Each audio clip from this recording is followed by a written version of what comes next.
Mais, Carlinhos? Tem mais, quer? Lógico, pô. Acho que, só para deixar claro, eu sei que o pessoal fica nervoso, né? Mas o objetivo dessa aula também é tirar dúvida. E uma coisa que a minha vida como professor ensinou é que a dúvida dos alunos é que torna as aulas diferentes. E que às vezes essa dúvida aí pode acabar aparecendo na prova, né? Então acho que a dúvida sempre enriquece a aula. Manda aí, Carlinhos. Da Maria. Qual a diferença entre PTNs com estrutura primária, secundária e terciária? Isso depende da sequência de aminoácidos? Sim, Maria, mas aí estrutura, eu sei que estrutura é um ponto importante, mas eu vou deixar para falar um pouquinho mais lá na frente, tá, Maria? Mas eu vou lembrar, pode deixar. Tá, então não fiquem nervosos sobre estrutura, sobre como a enzima trabalha, inibição enzimática, eu estou guardando para depois. Então vamos fazer o seguinte, vou resolver logo a primeira questão, e aí para fazer a segunda a gente já vai falar um pouco mais de teoria, tá bom? Então olha só, primeira questão. A utilização do leite de vaca em substituição ao leite materno ocorre com muita frequência no nosso meio. A figura a seguir compara esses dois tipos de leite quanto à presença de proteínas. Analise-a. Observa, gente, você tem um percentual de nitrogênio por litro comparando o leite de vaca com o leite humano. E observa aí uma grande diferença, né? Indo para a legenda, a gente vê que o leite de vaca tem mais caseína do que o leite humano. O leite de vaca tem beta-lactobulina e o leite humano não tem. A alfa-lactalbumina, ela está presente nos dois, mas tem mais no leite humano. A lisozima, ela está presente no humano, mas não está presente ali. Então há diferenças nos dois leites, né? Tanto quantitativas quanto qualitativas nos dois leites. Todo mundo olhou as barrinhas e conseguiu interpretar? Eu espero que sim. Então nota, os valores referem-se à quantidade de nitrogênio derivado dos diversos componentes proteicos e do nitrogênio não proteico. De acordo com a figura e o assunto relacionado a ela, analise as afirmativas abaixo e assinale a alternativa correta. Então, com base, né, nesses dados que eu analisei rapidamente aqui com você sobre os gráficos, vamos ver a alternativa correta. Letra A. Embora presentes em quantidades diferentes, os dois tipos de leite apresentam a mesma constituição proteica. Então, a letra A fala que qualitativamente eles são iguais. Conforme a gente conversou, a beta-lactobulina, que é o preto, a barra preta, está no leite de vaca, mas não está no humano. A lisozima, que é o branquinho, está no humano, mas não está no leite de vaca. Então observa, gente, que essa informação, que qualitativamente eles são iguais, eles têm uma mesma constituição proteica, não está válida, não. Não está válida. Comparando as barras, você vê que há proteínas que estão presentes em um e que não estão presentes no outro. Então, não está válida, não. Letra B. O perfil apresentado pode justificar a ocorrência de intolerância ao leite da vaca por uma criança que sempre ingeriu o leite humano. Se ela sempre ingere o leite humano, olha, ela não comia beta-lactobulina. Agora, vai para o leite da vaca, ela passa a comer. Então, se ela tem uma certa intolerância a essa proteína, isso pode ser justificada por essa mudança do leite humano para o leite da vaca? Pode. Tem uma composição diferente, né?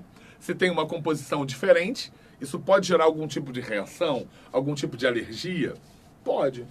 Então, a letra B me parece certa. Vou ler as outras. C. O teor de todas as proteínas é menor no leite humano, o que justifica a sua substituição pelo leite da vaca. Vamos ver se todas têm menos no leite humano. Ó, a caseína tem menos. A lactobulina tem menos. A alfa-lactoalbumina tem mais. Tá vendo que esse pontinhozinho aí, ó, é a terceira barrinha de baixo para cima. Que a alfa-lactoalbumina tem mais no homem do que na vaca? Ah, gente, então a C tá errada. O teor de todas as proteínas é menor no leite humano. Tá errada, tá? Não marca essa não. E a letra D. Além das proteínas apresentadas, o leite constitui uma boa fonte de gordura, mas não apresenta nenhum teor mineral. Bom, a informação não está no gráfico, né? O gráfico não diz se tem gordura e sal mineral. Bom, vamos lá. O leite, ele é uma boa fonte de gordura? É. Tanto, gente, que você sabe, quando você vai ao mercado, você pode comprar o leite integral, o leite semidesnatado e o leite desnatado. onde esse processo, né, de pegar o leite integral e fazer o leite desnatado, ele reduz principalmente gordura. Até uma outra questão interessante é que quando reduz gordura, reduz também vitaminas, né? Você diminui principalmente as vitaminas lipossolúveis. Então, quando você escolhe um leite desnatado, que legal, o leite desnatado tem menos gordura, show, mas ele tem menos vitaminas lipossolúveis também. Acaba sendo, né, um preço que você paga para ingerir menos gordura e para não ficar gordo, obeso, igual o Oda é. Mas olha a outra parte, gente. É uma boa fonte de gordura, mas não tem nenhum teor mineral. Ah! Qual é o sal mineral que, sabidamente, tem como uma das nossas principais fontes o leitinho? Isso, você sabe. É o cálcio, né?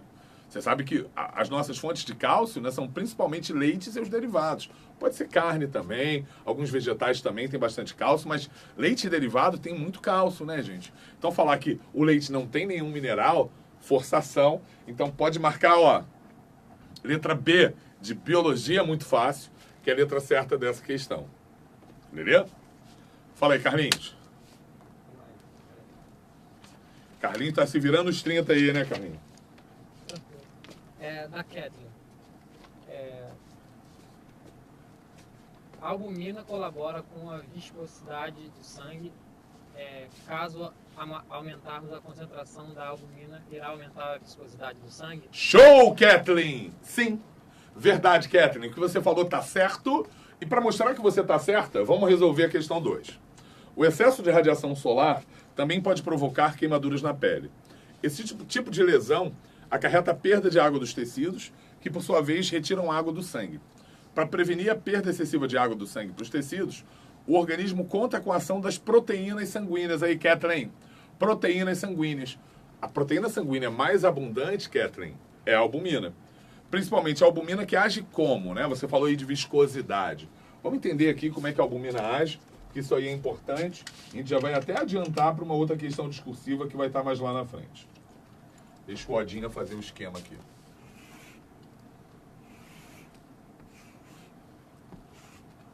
Tá aqui um capilar sanguíneo.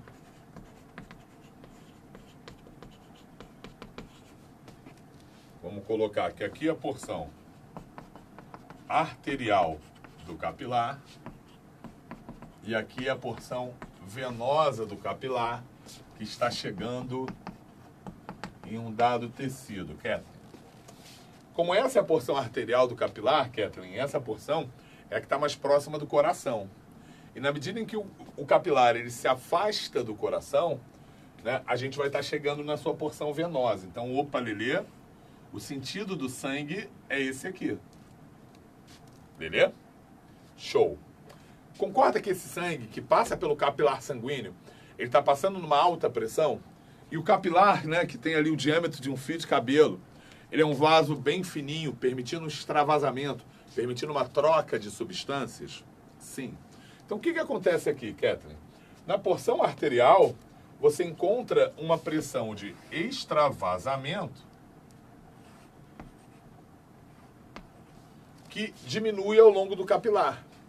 Quanto mais próximo do coração, maior esse empurrar, maior a pressão de extravasamento para o tecido.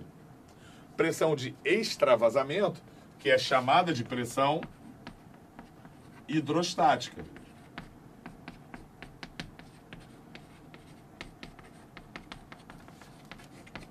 Que empurra o excesso de plasma para o meio externo ao do capilar sanguíneo.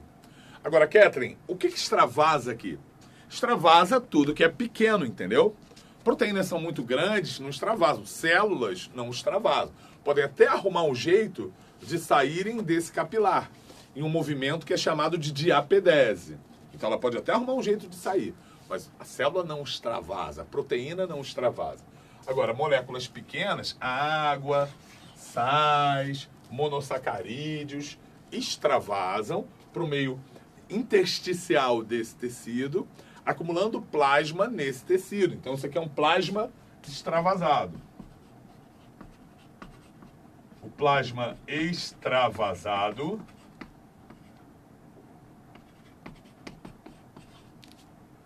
que forma um edema, beleza? Um edema. E o que vai acontecer? Como as proteínas não extravasam, as proteínas ficam aqui dentro, proteínas como a albumina,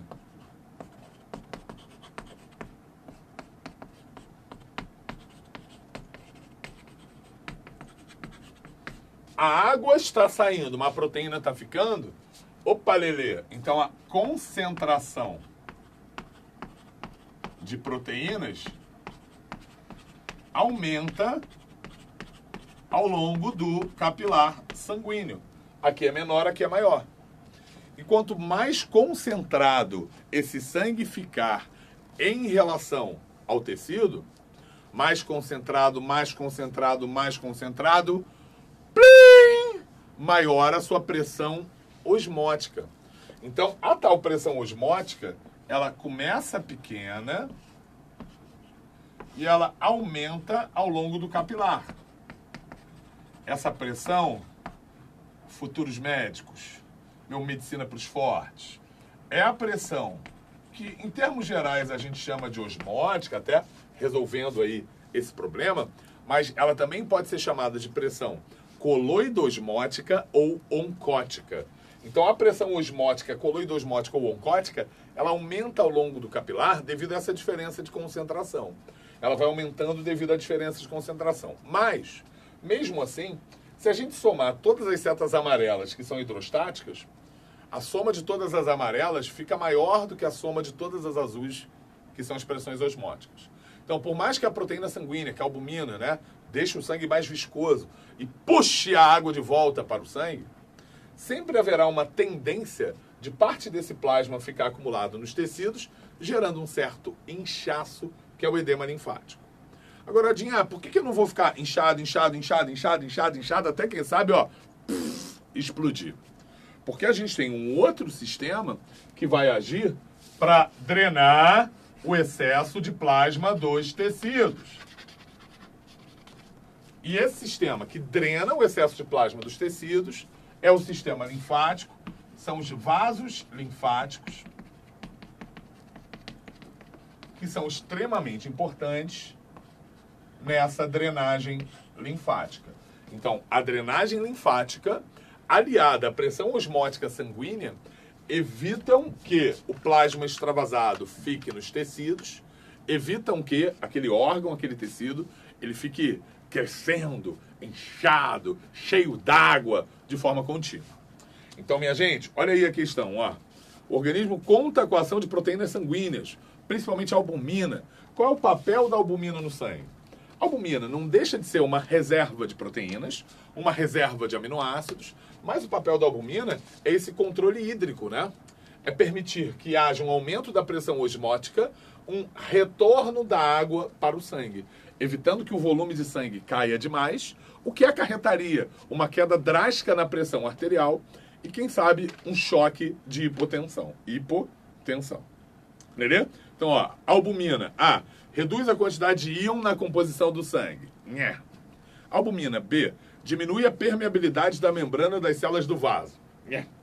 Albumina. C. Aumenta a absorção de água no líquido intersticial. A albumina não aumenta a absorção do líquido intersticial, que é aqui. Ela aumenta a absorção de água aqui, no sangue. D. Eleva a pressão osmótica do plasma sanguíneo, aumentando a reabsorção de água do líquido intersticial para o plasma sanguíneo. Então a letra certa é a letra D. Beleza? Tira o printão aí. E Carlinhos me fala as suas dúvidas.